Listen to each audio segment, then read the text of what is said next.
Bueno, y los que estábamos, yo estuve un tiempo también ahí. Sí, claro. En la planchada teníamos el privilegio de verla una vez y oírla, Claro. y oírla cuatro más. Porque... Pero que yo recuerde, nadie llevaba una documentación de cada película que se daba y cosas de esas, como de repente hacías vos. Claro, yo por esa ficción, por ese gusto por el cine, digamos, desde que empezamos, desde la primera película, empecé a tomar registro, escrito. Apuntaba el nombre de la película, todos los datos que podía conseguir en el momento, aparte del título, el director, el año, los actores principales.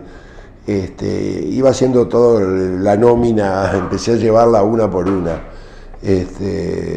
Por eso, digamos, tuve un material muy fidedigno, muy completo, porque además después, con el tiempo, yo leí mucho, había bastantes libros sobre cine, incluso en el penal, y yo me leí todo lo que había. Y como en la primera época, los primeros años, 4 años y medio, vimos cine de gran calidad, eran todos títulos que aparecían en la historia del cine. Claro. Entonces había datos suficientes, datos que a mí me faltaban en mis apuntes, yo los fui completando. Mediante los libros que leía. Y claro, al principio vimos un cine de excelente calidad porque a través de vínculos de nuestros familiares con algunas instituciones como Cinemateca o como Cineclub, que eran lugares de buen cine, de cine de calidad, cine de culto, de ahí se empezaron a traer las películas para el penal, que se pagaban también con fondos nuestros, todo, se hacía todo en orden, un oficial las iba a buscar, traía las películas de ese mes, traía 4 o 5 películas, y bueno, algunas las descartaban, no se daban, porque ponele que el oficial de turno de cargo, a cargo no le, por H o por B no la rechazaba, nunca sin ningún criterio, porque la censura nunca fue muy idónea. Claro, pasaba con los libros, yo qué sé. Claro, se les escapaban. Entonces tuvimos la posibilidad en esos años, y yo esto lo repito sin que me tiemble la voz, que durante esos primeros años vimos el mejor cine del siglo XX, lo vimos en el Penal de Libertad, ¿no? Y basta ver la nómina de títulos que figuran en cualquier repaso de la historia del siglo, de la historia del cine del siglo XX, la enorme mayoría de los títulos los vimos allí, ¿no? Es una afirmación muy fuerte. Es una afirmación muy categórica. Categórica, sí, pero está muy documentada, muy precisa, yo qué sé, otra gente que ha leído el libro y que sabe mucho de cine queda muy asombrada cuando ve las películas que veíamos nosotros, ¿no? Desde todo el ciclo del cine mudo, en sus comienzos, todo Chaplin vimos en aquellos primeros meses, otros capos cómicos del cine mudo como Buster Keaton, Harold Lloyd, Max Linder, las películas norteamericanas mudas del cine de aquel de golpe y porrazo, el de las corridas a lo loco y de las bañistas, de las tortas de crema en la cabeza, todo el cine de Max Sennett, que fue el gran impulsor de ese cine. Eso vimos muchísimo. Después, la Nouvelle Vague.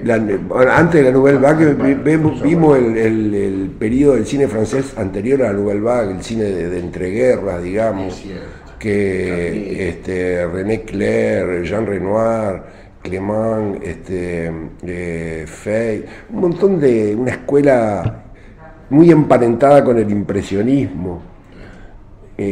Había cierta equivalencia entre el impresionismo pictórico y con el cine francés de aquella época, sobre todo en la forma de presentar las imágenes, toda la estética que seguía. Ahí vimos títulos notables como La Gran Ilusión, que es un título, es una cumbre del cine mundial, ¿no? Que se trata justamente de presos recluidos, franceses presos en una cárcel alemana en la Primera Guerra, es el tema. Los presos cantando, en la película, los presos cantando la Marsellesa cuando se termina la guerra, todos cantando y nosotros cantando en la planchada también, calladitos, pero cantando con ellos, ¿viste? Porque era era nuestro sentimiento que se sentía reflejado también ahí, ¿no? En la película. Eso se dio mucho, ¿no? Que el cine a veces no era solo ver cine, ¿no? Era vivirlo de una manera diferente. Claro, era exactamente, ¿no? En otro lugar, ¿no?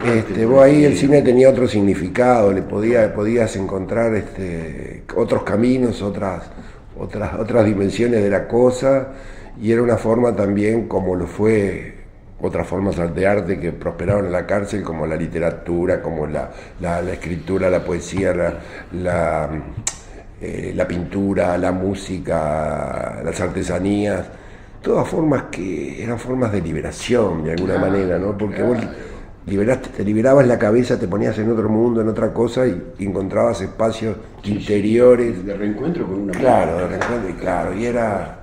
y el cine cumplió también ese papel, acompañó muy bien, ¿no? Estuviste casi hasta casi terminar el cine del Penal de Libertad duró 10 años. Sí. De abril de 1973 hasta febrero de 1983. Ahí nos pusieron un televisor. Sí, claro, ahí llegó después el televisor, maldito televisor que nos sacó el cine.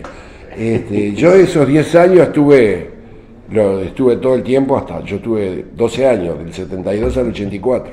O sea que el periodo del cine lo vi todo, salvo cuando estaba sancionado, que me perdí alguna película. Pero ¿qué pasaba?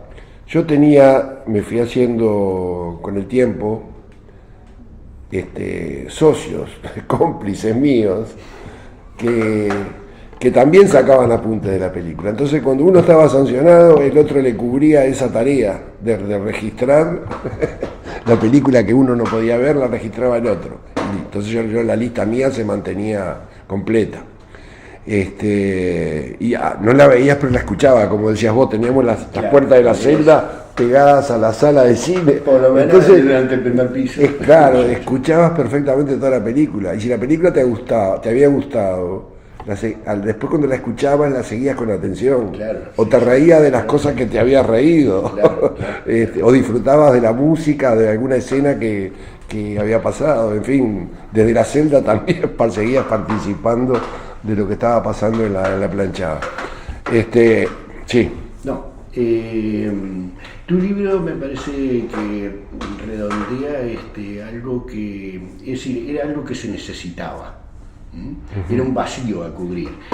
De cine, recuerdo que Filistrevi, California, en Vivir en Libertad habían hecho un listado, creo que lo encontraron ese listado, ¿no? Porque es un libro de documentos. Es un libro de documentos. A mí ese listado, no sé si era completo. No, lo que pasa, sí. Y después había otro artículo de Spinelli, que recuerdo haber leído, breve, que era uno de los que pasaba. Claro, Spinelli fue de los primeros, de Spinelli. Pero no había nada tan completo como esto que para mí. Sí, yo porque le dediqué, y bueno, ya te digo, para mí fue todo un tema, yo desde el momento en que empecé a sacar apuntes, después seguía leyendo cosas de cine, sacaba apuntes, tenía mi propia, así como, bueno, mi propia raya con el cine, no solo se remitía a las películas que veíamos, después empecé a aprender de historia del cine, de las corrientes del cine, de las etapas, de las estéticas diferentes de los directores, en fin, saqué mucho apunte de todo eso. Y en el libro de Phillips y de Tiscornia a mí me sirvió bastante para confirmar algunas cosas, pero ellos toman... Es un libro de referencia. Claro, por supuesto, muy bien documentado, gran aporte. Pero claro, ellos tenían las fichas de las películas que contrataban o que alquilaban, pero que no siempre se pasaban. Entonces, en ese listado hay muchas películas que no llegamos nunca a ver. Qué interesante lo que me estás diciendo. Y por contraria, hay algunas que vimos y que no figuran allí porque la ficha se perdió, no estaba, o no, el oficial, porque eran fichas escritas por los oficiales. Seguro, sí. Era un registro de... Entonces, bueno, muy buena esa diferencia. Claro, a mí cuando yo comprobé eso, incluso después... charlando vi que claro, estas eran las fichas que los militares llevaban de cada película que veían, que la hacían a su manera, con prolijidad, con desprolijidad, ponían el nombre, el título, a veces algún actor, de qué era la película, el argumento, si era un drama o de cómica, y a veces le erraban, ponían cualquier cosa, yo qué sé, ¿viste? Como, bueno, uno se puede imaginar. Guillermo, ¿y por qué el libro aparece 34 años? Claro, vos sabés que primero lo que voy a contarles también cuando yo me voy en libertad. Bueno, en el 83 llegó la televisión, se acabó el cine, un día bajamos y para mí fue un golpe en el pecho, una patada en el pecho de una pantalla de televisión en lugar de la pantalla de cine. Pero bueno, sí, claro, trajo lo suyo. Por supuesto, estábamos en otra era, estábamos ingresando un poco más al mundo real. Además, televisión a colores. Televisión a colores, claro que no la conocíamos, obvio, claro. Y yo me voy, cuando me dicen que me voy en libertad, en junio de 1984, yo estaba en el cuarto piso y viene el sargento y me dice, bueno, pronto su cosa que se va a libertad. Y ahí yo había logrado conservar todos los papeles de cine, porque los iba reciclando, achicando, cambiando, era una tarea permanente que tenía y nunca tuve la suerte de nunca me lo llevaron, siempre la base la pude mantener. No era nada ilegal ni nada peligroso, pero igual te lo podían llevar, arbitrariamente, como tantas cosas. Claro. Entonces, ¿qué hago? Yo cuando me dicen que me voy a libertad, agarro todos los papeles, las carpetitas que tenía llenas de apuntes, y voy y se las llevo a la celda del compañero que llevaba los apuntes conmigo, Manuel Rodríguez, el Araña. Sí, sí. Entonces le digo, mirá, Araña, me voy a libertad, te dejo todos los papeles míos. Está bueno, que tenga suerte, chao, vamos arriba, papá. Y bueno, yo dejé los papeles ahí, creí que quedaban ahí para siempre, digo, bueno. Fue un lindo entretenimiento canero, pero murió acá, ya está. Y bueno, sorpresa tal fue la mía que 6-7 meses después, el Araña sale en libertad, me llama por teléfono, nos encontramos, no me acuerdo, y me dice, che, Memo, ¿vos sabés que tengo todos los apuntes tuyos?